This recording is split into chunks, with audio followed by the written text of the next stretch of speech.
The auric spire hung over the planet's night side like a crown that had decided gravity was negotiable. From the shuttle window, its hull shone in bands of gold ceramic and dark glass, docking arms spread like patient fingers. Below, storms crawled across the curve of the world, lightning stitching and unstitching the clouds. I adjusted my collar for the third time. Formal wear was a trap you voluntarily stepped into.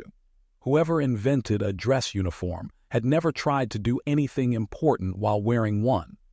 "Cal," Risa said in my ear through the bone conduction implant, "if you keep fidgeting, the suit's going to request a transfer." "I'm establishing dominance," I whispered, "by losing to fabric." The shuttle latched with a soft thud. A green light pulsed. The cabin's air shimmered as pressure equalized, and my wrist display flashed a polite warning. "Security protocols in effect. Smile 4 CAMERAS." I smiled at nothing. Somewhere a lens probably took that as consent. I'd been in real trouble before: evac corridors under fire, a refinery riot that turned into a stampede, a hostage job I still owed my sleep to. This was a diplomatic summit. The worst thing that should happen was someone misusing a ceremonial fork. Still, my stomach didn't read mission briefs. It read patterns, and patterns said bright lights plus powerful people equals somebody trying to rewrite the night. The entry corridor was a transparent tube along the station's outer ring. Stars looked close enough to touch. The spire's interior lighting was tuned to late afternoon, soft and flattering and completely synthetic. The air smelled like citrus and clean metal, as if someone had tried to bottle the concept of order. Delegates queued at biometric gates. Humans in tailored darks. Non-humans in everything from shimmering liquid fabric robes to rigid armor that was somehow formal. Translator collars blinked. My implant kept up, stitching meaning over unfamiliar clicks and tones. To my left, two amphibious diplomats argued in a language that sounded like rain on a drum. My implant rendered it as, "If you insist on bringing your own water, you are insulting the..." Diplomacy, always intimate, never quiet. The gate swept me with a thin, cold beam. A comm station voice said, "Identity confirmed. Please refrain from weapons, unauthorized devices, and dramatic gestures." "Define dramatic," I murmured. Risa chuckled. "Try not to start an interstellar incident before refreshments."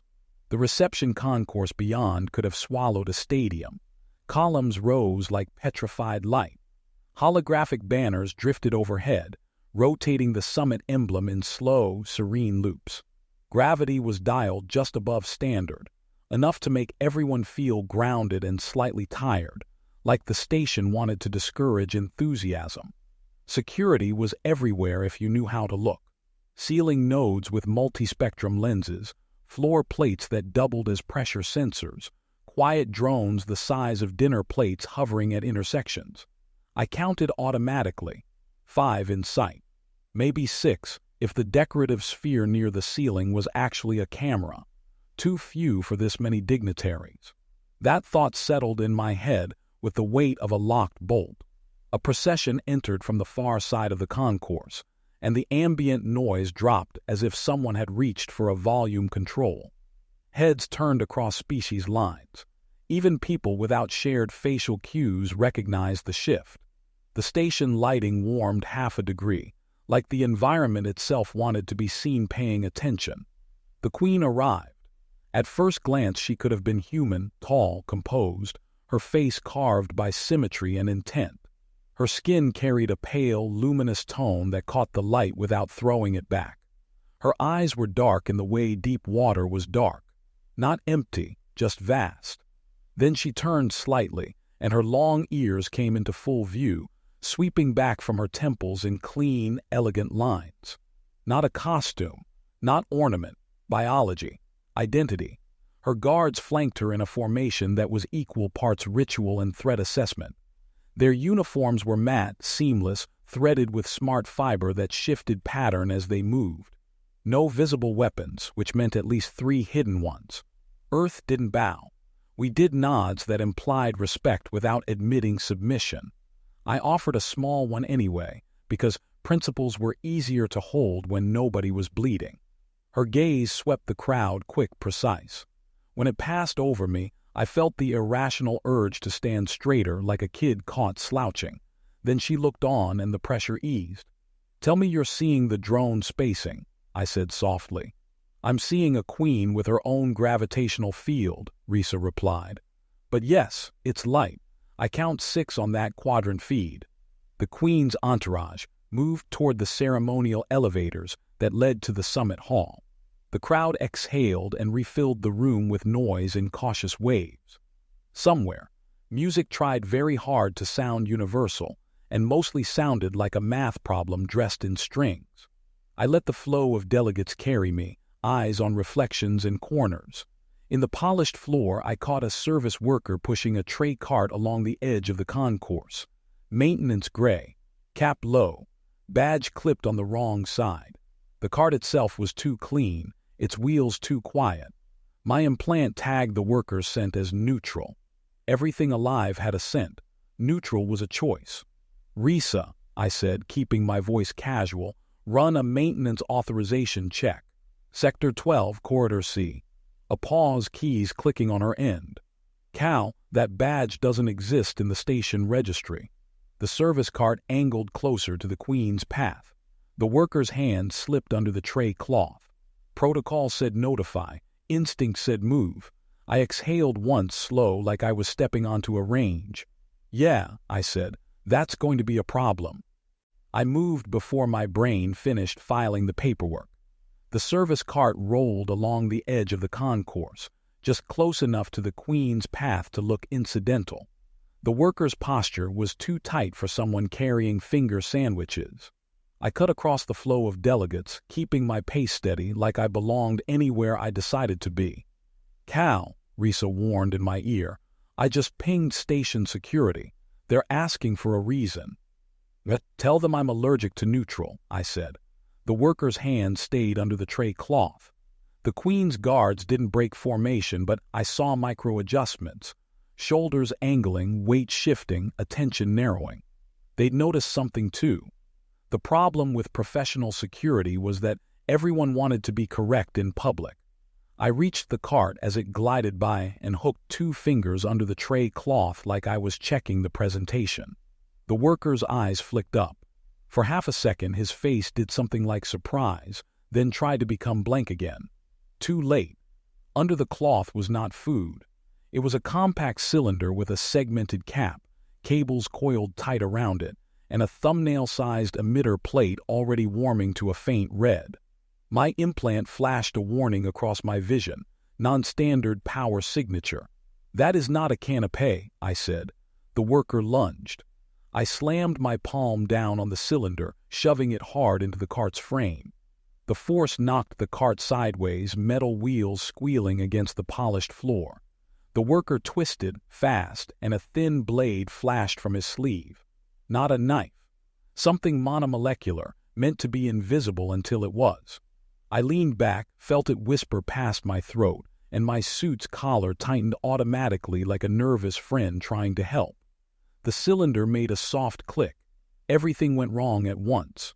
The segmented cap split open and a cloud of glittering specks erupted upward, too coordinated to be dust. Microdrones. A swarm, each the size of a fingernail, their wings vibrating at frequencies my implant translated as a headache. They poured toward the Queen like iron filings to a magnet. The Queen's nearest guard threw an arm up.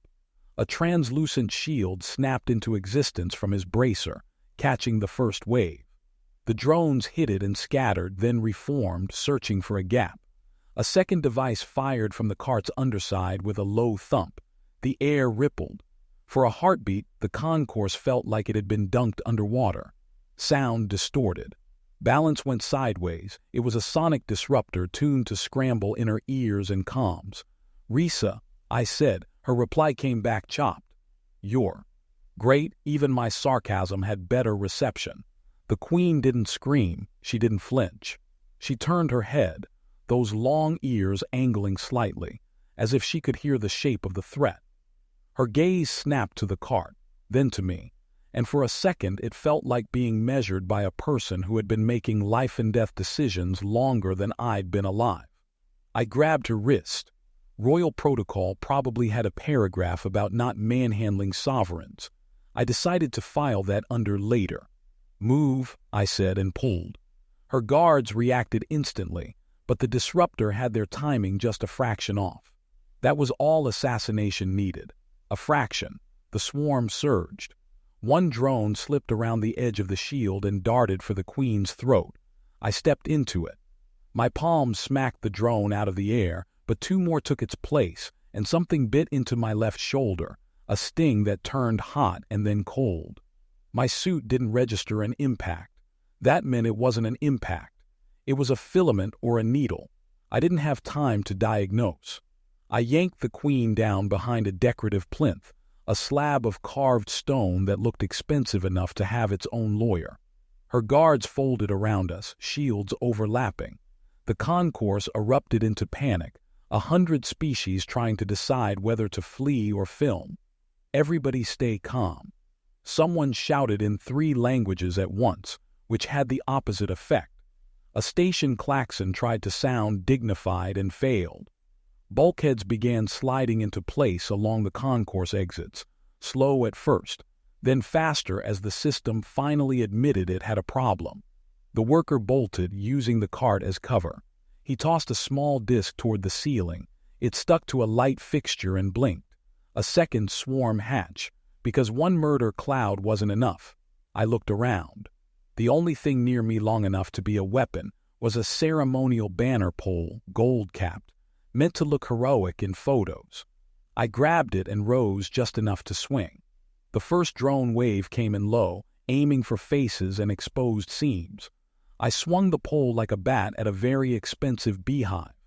"Cal," Reese's voice rasped back through the disruptor. "Security says." "Security can take a number," I said, and knocked 3 drones into glittering shrapnel. A guard beside me fired a tight pulse from a concealed weapon. It didn't sound like a gun, more like air snapping.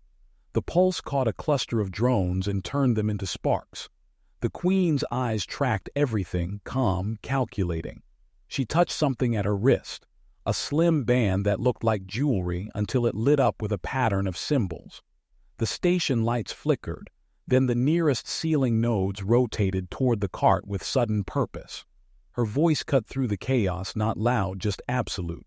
"Override, or expire security grid, authorize my access." The station's calm voice hesitated for the first time I'd ever heard a machine hesitate. "Sovereign credential accepted. Target the swarms," she said. "Seal the service corridors now." Sealing nodes fired. Thin beams of coherent light lanced through the air, not lethal to people, but perfect for slicing micro-machines out of formation. The drones scattered, their coordination cracking. The worker saw his advantage slipping. He yanked a panel off the cart and pulled out a compact launcher. It wasn't aimed at the Queen. It was aimed at the nearest support column. "Structural breach," my implant warned. I didn't think. I ran. The disruptor made my legs feel like they belonged to someone else. I tackled the cart again, slamming it sideways. The launcher discharged. The shot hit the column anyway, but off-center. A chunk of decorative plating exploded outward, a spray of shards and dust. One shard caught me across the ribs. At first, it was just pressure. Then warmth spread under my uniform, fast and heavy. I rolled, gasping, and forced myself up on one elbow. The worker was already gone, slipping through a half-closed service hatch with the kind of practiced desperation that meant he'd rehearsed the route. The hatch tried to seal. It shuddered, then locked. The station was sealing itself like a clenched fist. The swarms, half-blinded by the sealing nodes, thinned into drifting fragments. Guards pushed the crowd back, shouting orders that translated into every language as some variation of "stop making this worse." I looked down at my side. Dark fabric, darker stain, too much of it. "Well," I muttered, because if I stopped talking I might start thinking. "That's inconvenient." A shadow fell over me. The Queen was kneeling at my side, her guards forming a hard circle around us. Up close she did look human in the small ways that mattered. The shape of her hands, the tension around her mouth, the tiny crease between her brows. Then her long ears shifted, tightening back, and that otherness showed again, not monstrous, just different. Regal in a way that didn't require permission. Her eyes flicked to the blood, then to my face. "You are injured." "That's one word for it," I said. "Another is fashionably ruined. This suit cost." She pressed her hand to my ribs, careful measuring. Her palm was cool, not cold, steady. "Stop speaking," she said. "If I stop speaking, I might pass out." "Then speak less foolishly." I tried to laugh and turned it into a cough. The world tilted at the edges, the concourse lights smearing into soft streaks. Her gaze lifted to her guards. "Medical bay, secure route, no delays." One guard hesitated, just a fraction. "Your Majesty, the protocol is too." "The protocol did not prevent this," she said, still quiet. "He did." That ended the argument. Arms slid under my shoulders. Someone lifted me. The ceiling spun. Stars and banners and faces turning into a slow carousel. The station's lockdown alarms continued their dignified panic. My implant kept throwing up warnings that I didn't have the energy to read. As they carried me toward a ceiling corridor, I caught the Queen's hand still on my arm, refusing to let go as if contact was an anchor. "Your Majesty," I managed. "You really don't have to." "Yes," she said. And there was a sharpness beneath the calm now, something personal breaking through the ceremonial surface. "I do." And then the corridor lights swallowed us, and the blood kept moving, and the Queen stayed close enough that even in the growing haze I could tell she meant it. The corridor felt longer than it should have, like the station had quietly increased the distance out of spite. Emergency lights pulsed along the floor, washing everything in a calm red that didn't fool anyone. Every few meters a security iris slammed shut behind us with the finality of a verdict. I was carried like fragile cargo by two guards who did not look like they'd ever carried anything fragile in their lives. Their steps were smooth, measured, and completely wasted on my inner ear, which was still negotiating with the sonic disruptor like it was a bad landlord. "Status!" A guard snapped into his collar. A station voice answered from somewhere in the walls. "Lockdown in effect. All non-essential corridors sealed. Medical bay route authorized." "Non-essential," I muttered. "I would like to declare my dignity essential." No one laughed, which was fair. I tried for a second line and got a cough that tasted like iron. The Queen stayed beside the stretcher platform they'd produced from thin air, folded out of a wall panel with smooth, offended efficiency. Her hand remained near my arm, not gripping, just present, as if she was making a point to the universe. Up close, the long ears were even more striking. They shifted subtly with her attention, tightening back when the corridor echoed, easing forward when the station voice spoke. Like a built-in lie detector for the environment. "Cal," Reese's voice crackled through my implant, clearer now that we were out of the concourse. "I'm getting intermittent feed. You're in med route."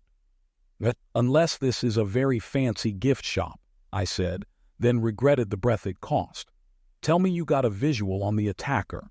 "Partial. Security cameras glitched for 9 seconds right when he slipped through the hatch." "Of course they did," I rasped. 9 seconds is the universe's favorite number." The Queen's eyes flicked to my face. "You speak as if humor will reduce bleeding." "It doesn't," I said, "but it reduces panic. And if I panic, my blood will try to leave faster out of pure enthusiasm." A guard made a sound that might have been a snort if you threatened him with a tribunal. We hit the medical bay doors, 2 slabs of smart alloy with a seam so fine it looked painted on. The Queen raised her wrist. The band there, jewelry if you didn't know better, flashed with the same crisp symbols as before. "Open," she said. The doors parted. Clean air rolled out, too cool and too sterile, like the room was proud of its lack of personality. Inside, the bay was all light and curved surfaces. Auto-surgical arms folded into the ceiling like sleeping insects. A diagnostic field shimmered in the air, a faint aurora of scanning particles that crawled over skin and fabric. A med drone detached from a wall cradle and floated toward us, smooth white casing, a single lens that looked judgmental by design. Patient recognized, the drone said. Human male, blood loss significant, pain response elevated, compliance probability low. Rude, I managed. Accurate, the drone replied without hesitation. They slid me onto the central bed. The moment my back hit it, the surface adjusted, reshaping around injuries I hadn't had time to fully feel. A ring of light swept down my torso. My implant tried to interpret the flood of sensor data as a polite warning, multiple lacerations, internal bleeding suspected, advise not dying. The Queen stepped closer. 2 guards tried to follow and were stopped by a soft barrier field that rose from the floor, invisible until it shimmered around their boots. Restricted zone, the med drone said. Only medical personnel. The Queen didn't even look at it. Override. Only medical personnel, it repeated, adding, please do not be dramatic. I coughed once. It says that to everyone. The Queen's gaze finally met the drone's lens, calm and sharp. Sovereign override, medical priority. There was a pause. A machine shouldn't pause. That it did made my skin prickle. Credential accepted, the drone said at last. Updating triage, reassigning resources. On a wall display, a list of patients flickered. Names, species, urgency codes. Mine jumped to the top with an ugly red bar. Somewhere else in the station, someone important was about to be offended on a formal level. The med arms unfolded. One sprayed a thin mist that sealed the outer tear in my uniform and skin with a soft hiss. Another projected a translucent map of my ribs above my body, rotating in slow, clinical circles. You have fractured cartilage, the drone said, and you are leaking. Thank you, I said. I was worried it was just my personality. A small pulse of anesthetic hit my bloodstream through a needle that felt like a cold kiss. The world softened at the edges. Not gone, just padded, like someone had put foam around the sharp parts. The Queen's hand touched the bed rail, knuckles pale. Her long ears were drawn back, tight, not in fear but in contained anger. It wasn't theatrical.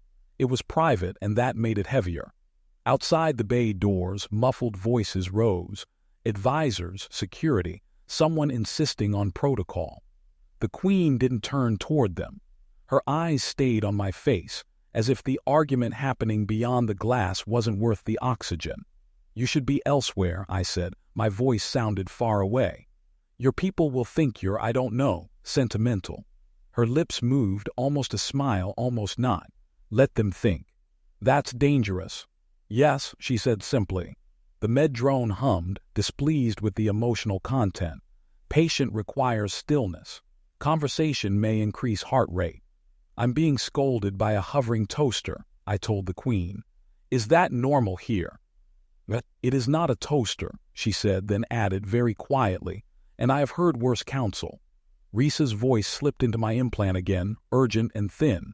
Cal, I pulled something. Those 9 seconds. They align with a manual override from inside the security architecture. Someone opened the hatch remotely. The anesthetic made it hard to focus, but that detail cut through like ice water. Inside help, I murmured. The Queen's eyes narrowed a fraction. What did she say? I tried to lift my head. The bed politely refused, tightening to keep me still. Your lockdown wasn't just late, I said. It was guided. Her long ears angled forward, listening not to me but to the implication behind me. For the first time since the concourse, I saw something flicker beneath her composure. Not fear, not surprise, recognition. One of mine, she whispered almost to herself. The voices outside rose again, sharper. I heard a name I didn't recognize, then the word court, then image. The Queen's hand curled around the rail until her fingers whitened. Silence them, she said to her guards without looking away from me. No one enters, no one speaks over this. A guard answered, as you command. The Medrone announced, internal bleed confirmed, initiating repair. Patient survival probability, improving if patient stops attempting humor. I'm not attempting, I said, it's instinct. The Queen leaned closer. just enough that I could see the fine detail in her eyes, the way they held light like deep water. "You saved my life," she said. "Now you will not leave yours behind." I wanted to answer with something clever, something that made the weight of that statement manageable. Instead, my mouth went dry and my chest tightened, and the room tilted as the auto-surgical arms descended. "Okay," I breathed, because it was the only word I had that didn't hurt. "But if I die, I'm haunting your protocol officers first." Her lips finally formed a real smile. Small, controlled, unmistakably human despite everything else. "Then I will keep you alive out of administrative mercy." The first surgical pulse hit, warm and bright behind my ribs. The bay lights blurred into halos. As I drifted, I felt her hand find my forearm again, steady, anchoring, and I realized that whatever had started tonight wasn't ending with the attack. It was just changing shape, and somewhere in the station's sealed arteries, someone who could reach into her security grid was already adjusting for a second try. The first thing I noticed was that the pain had been demoted. It was still there, but it had moved from active hostage situation to sternly worded letter. The med drone had either fixed me or drugged me into agreement. Probably both.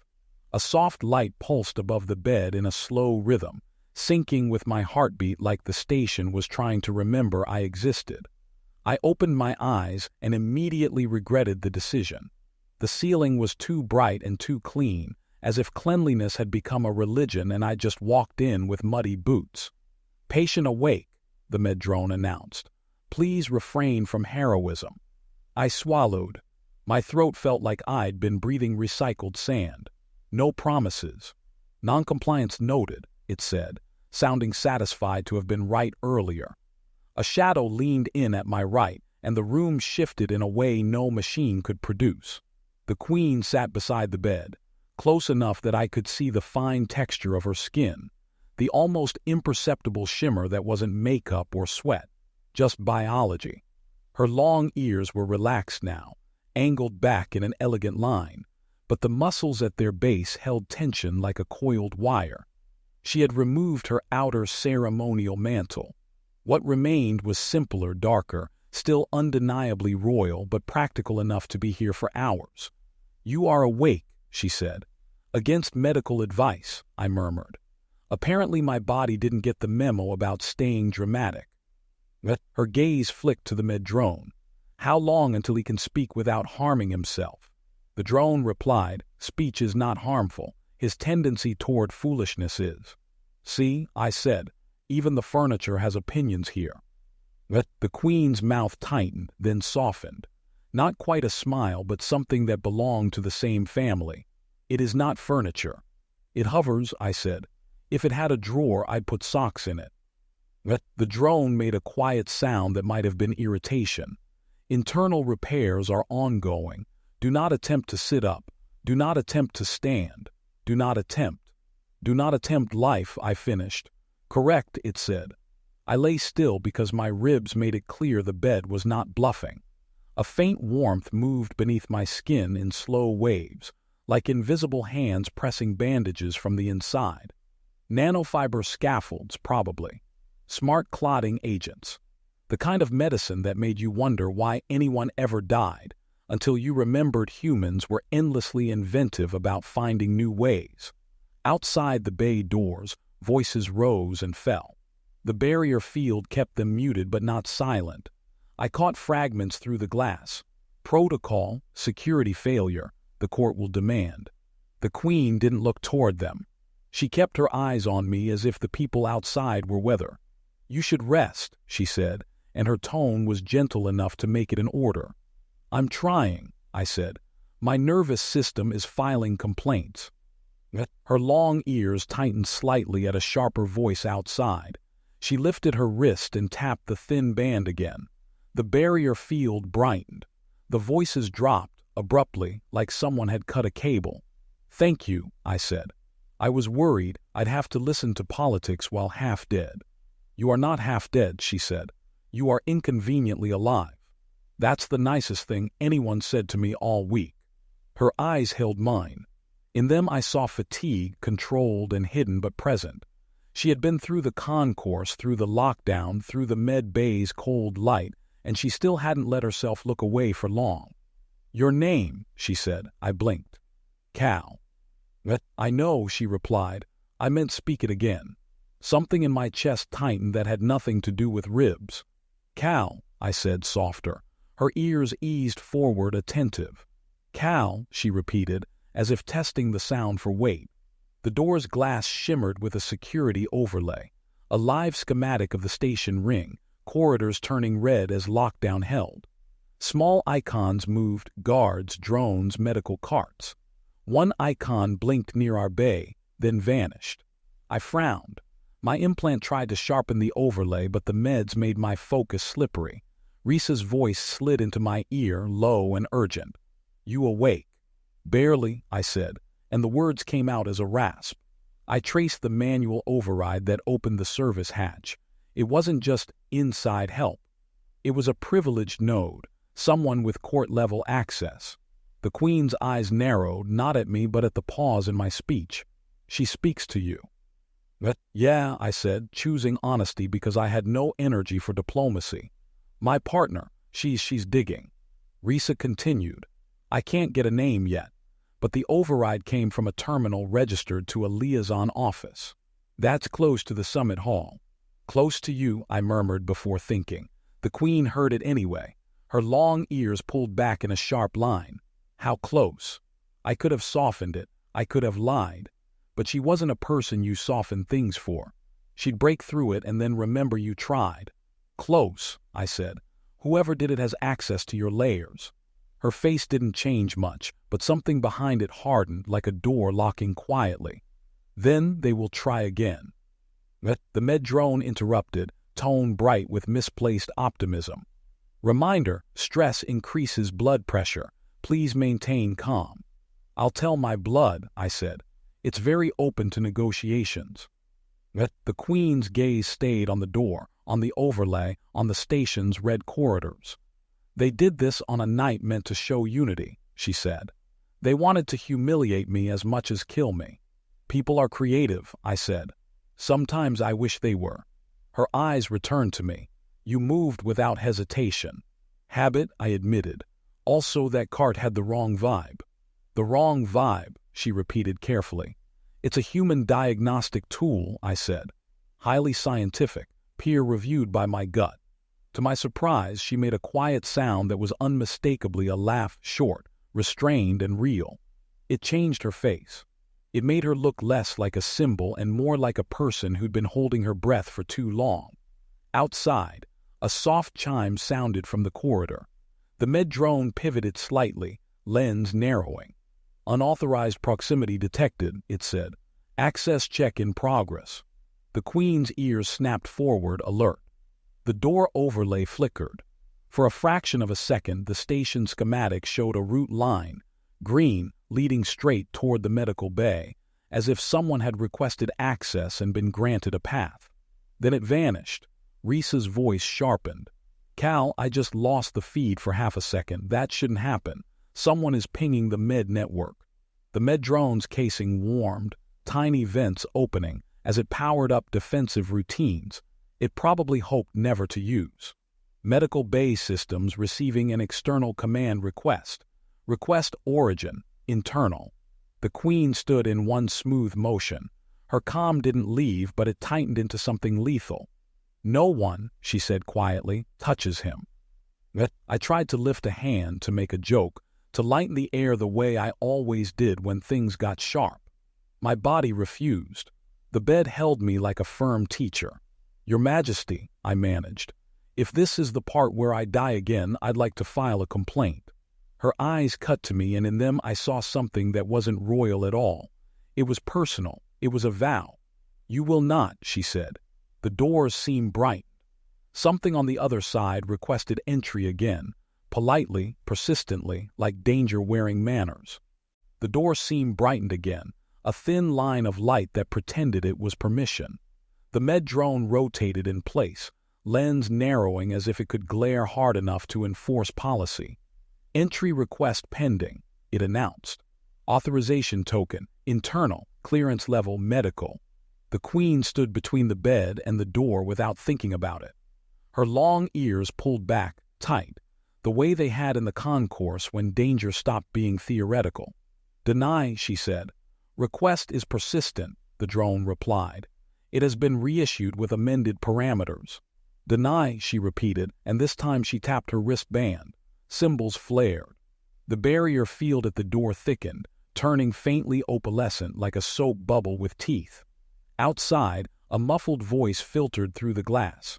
Calm, professional, the kind of calm that got people killed because it sounded like paperwork. Medical staff assigned to the patient. Open the bay. The Queen didn't answer. She didn't need to. The station was supposed to be listening to her. The med drone made a soft chime. External command request detected. Attempting to override patient medication protocol. Risa's voice snapped into my ear. Cal, that's not a person at the door. That's a credential package. Somebody is spoofing medical authority. Great, I rasped. Even the assassins are doing remote work now. The Queen glanced down at me, and for a second her composure cracked into something like worry. Then it sealed again, sharper than before. Stop his medication protocol, she ordered the drone. Cannot, it said. Protocol is active. Adjustments require medical staff authorization. The Queen's gaze moved to the drone's casing. You are medical. I am an automated medical unit, it corrected, as if that distinction mattered during a murder attempt. She stepped toward it. The drone drifted back an inch, which was a ridiculous thing for a hovering appliance to do, and yet it did it like it was afraid. Your systems are being touched, she said. You will stop. Negative, the drone replied. Incoming dosage adjustment will. The bed beneath me warmed. A thin needle arm extended from the side, sleeker than the others, almost elegant. It didn't feel right. The other tools moved with the impatient honesty of machines. This one moved like a thief trying not to wake you. My implant threw up a warning I didn't have to read twice. Cardiac suppressant. Lethal AT current blood volume. My mouth went dry. That one's not for pain. The Queen's hand shot out. She caught the needle arm mid-extension and yanked. The arm resisted with a soft whine. She yanked harder. The joint snapped with a sharp crack that made the med drone stutter mid-sentence. Hardware tampering detected, it blurted. Please refrain from. She didn't refrain. She reached to the drone's underside, fingers finding a seam that wasn't meant to be found, and tore free a small black module the size of a coin. It came away with a hiss, trailing a filament like a nerve. The drone went still, its lens dimmed. When it spoke again, its voice had lost a certain confidence. Control core missing, it said. I feel reduced. Good, she said. Stay that way. I stared at her, breath shallow. You just disarmed a medical drone. Her eyes flicked to me. You disarmed an assassin with a banner pole. That was different, I said. The pole didn't file a complaint. The Queen's long ears eased forward a fraction. Not amused exactly, but not unaffected either. Risa spoke fast. Cal, I'm in the med network logs. Someone injected a command through a privileged node. I can trace it if I get one more handshake. The Queen turned toward the door again. The seam brightened and dimmed in small pulses, like the station was trying to decide which authority it feared more. The calm voice outside returned, now sharper. Open the bay. The patient is under our care. The Queen raised her wrist. Station, identify the requesting credential. The station voice, normally smooth, hesitated. Credential package matches authorized medical personnel. Name, the Queen said. Another pause. Name field unavailable. Risa swore softly in my ear, the kind of swearing that meant she just found something ugly. It's a blank name credential, court trick, old, powerful. The Queen's jaw tightened. Someone in my circle. The door seam flared again. The barrier field shimmered, struggling, as if a stronger hand was pressing from the other side. I forced a breath and then another. My ribs argued. My body wanted sleep. My mind wanted answers. If they can spoof med access, I said, they can spoof a lot more. Yes, the Queen replied. And they underestimated one thing. What's that? Her gaze dropped to me. How difficult you are to kill. That's just my personality again, I managed. A new chime sounded, not from the door, from above. One of the ceiling nodes rotated, then stopped. Its light winked out. Then another. Reese's voice went tight. They're trying to blind the room, not the whole station, just this bay. The Queen looked up, long ears drawing back. She didn't shout, she didn't panic, she acted. Guards, she said, and 2 of them stepped to the door, bracers raised, shields forming a layered curve. Seal all manual access. No one enters. One guard spoke into his collar. Secondary locks engaged. The Queen moved to the wall console where the station's diagnostics pulsed. Her wristband lit. Symbols danced. She typed nothing, touched nothing, and the console still responded, like it had been waiting to obey her since birth. "Risa," I said, breath thin, "can you give her the trace?" "I can if she gives me access to the quantum comm array," Risa replied. The Queen heard her name through my implant, or maybe she heard the tension in my voice. "She needs access," she said, not asking. "It's a big array," I said. "It broadcasts." "Good," the Queen said. The barrier field at the door flickered again, harder this time. The seam widened a hair, then stopped. A pressure wave rolled through the bay as 2 permissions collided. The calm voice outside lost its calm. "Your Majesty, this is unnecessary. The summit requires your presence." The Queen's eyes stayed on the console. "The summit can breathe without me for a moment." "It will not," the voice insisted. "The court." "The court," she cut in, still quiet, "has just tried to murder my protector through my own medical systems. It will be silent." She pressed her palm to the console. The room's air tingled as if the station had inhaled. "Quantum comm array," the station voice said, wary now. "Sovereign access. Channel primed." Risa's voice brightened with grim satisfaction. "Got it. Uploading the logs. Command injection origin will resolve in now." On the console, a location tag appeared. Not a corridor, not a service hatch. A private liaison suite adjacent to the summit hall. And attached to it an identification string. Not a name I knew. A title. The Queen read it and went very still. Her long ears tightened back so hard they looked carved. "That office belongs to my first chamberlain," she said. The words hit the room like a cold metal bar. Outside the door, the calm voice went silent. Not because it chose to. Because the Queen's barrier field surged, locking the seam shut like a clenched jaw. Risa spoke softly, almost reverent. "Cal, I'm seeing more. He didn't just spoof med credentials. He initiated the concourse camera blackout too. 9 seconds. Same node." The Queen's fingers hovered over the console again. "Then I will not fight this in whispers," she said. I swallowed. "If you broadcast this, you burn a bridge." "I will burn it," she replied, "before he walks across it with a knife." The console chimed. A transmission window opened, showing Allied leader channels, secure but reachable. She could send the evidence now. Enough to force the court's hand. Enough to make the conspirator move. I tried to lift my hand and failed. My voice came out rough, stubborn. "Just don't do it alone." The Queen looked down at me. The intensity in her eyes softened, just slightly, like a blade angled away from skin. "I am not alone," she said, and her hand found my forearm again, steady and warm. "Not tonight." Then she turned back to the console and began to send the truth into the station's bloodstream, while somewhere beyond the sealed door, a man with court-level access realized his second attempt had failed, and adjusted for a third.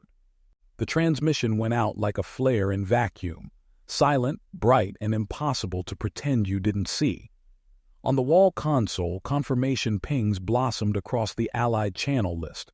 Received, VERIFIED, requesting context. One by one. The station's systems hummed as encryption keys rotated, as if the Auric Spire itself had decided to take sides. Outside the bay, the corridor went quiet in a different way. Not the muffled noise of arguments held back by a barrier, but the absence of movement. The conspirator wouldn't keep pushing the door now. He'd stop, step back, and choose a cleaner angle. The Queen kept her hand on the console until the last acknowledgement arrived. Then she exhaled, slow and controlled, and turned to her guards. "Bring him," she said. "Alive." One guard hesitated, only long enough to be respectful. "Your Majesty, the summit hall is in chaos. Delegations are requesting." "Let them request," she replied. "I have provided the evidence. Now I will provide the conclusion." The med-drone, reduced and sulky without its control core, drifted toward my bed. Patient stability improving, patient stubbornness unchanged, standing prohibited. "Listen," I told it. "If you keep talking like that, I'm going to request a firmware update." "Your request will be denied," it said, "for your safety." The Queen's eyes flicked to me. "You will remain here." I tried to sit up and immediately discovered that nanofiber scaffolds did not negotiate. Pain surged, bright and offended. I fell back with a grunt. "See," I said through my teeth. I tried. My ribs voted no. Her long ears angled forward, attention sharpening. "You will not follow me into danger." "Your Majesty," I rasped, "danger keeps following me. I'm just trying to be polite about it." She didn't smile this time, but her gaze softened for a heartbeat. "Then be polite by living." The guards moved toward the door. The barrier field shimmered, then thinned under the Queen's wristband command. The seam opened. A figure stood beyond, one of her court officers, immaculate, hands visible, posture perfect. Too perfect. Behind him, the corridor's lights were normal again, and that made my skin prickle. Normal meant curated. "Majesty," the officer said, "you have caused a disturbance." The Queen's voice stayed calm. "You have caused an attempted murder." His eyes slid toward me, quick and clinical, then back to her. "The human is unfortunate collateral. We can manage the narrative if you return to the hall." "You speak of narrative," she said, "while my blood is on the floor of my own station." "It is not your blood," he corrected, and the way he did it made the air colder. That was when I recognized the danger in him. Not rage, not malice, administration. Someone who believed the Empire was a machine and people were parts. Reese's voice came into my ear urgent. "Cal, that's him. Chamberlain's proxy, at least. His signal matches the node." The Queen didn't need Risa. She already knew. Her long ears pulled back, and for the first time I saw open contempt on her face. Quiet, precise, devastating. "You will step aside," she said. The officer's smile didn't reach his eyes. "Majesty, your allies will interpret this as weakness, emotion, attachment." "Good," she said. "Let them learn I am capable of it." The officer's hand moved subtle toward his cuff. A gesture too small for most eyes, but not for mine. I'd seen people reach for triggers in every shape and culture. "Calm," I said, not to him, but to my body. "Okay. One more thing, Ribs, one more." I shifted my right hand under the sheet, feeling for the only thing the med bay had left within reach. The snapped-off needle arm the Queen had torn loose. It was still attached to a small connector, metal and polymer sharp at the end. Not a weapon, but close enough. The officer pressed his cuff.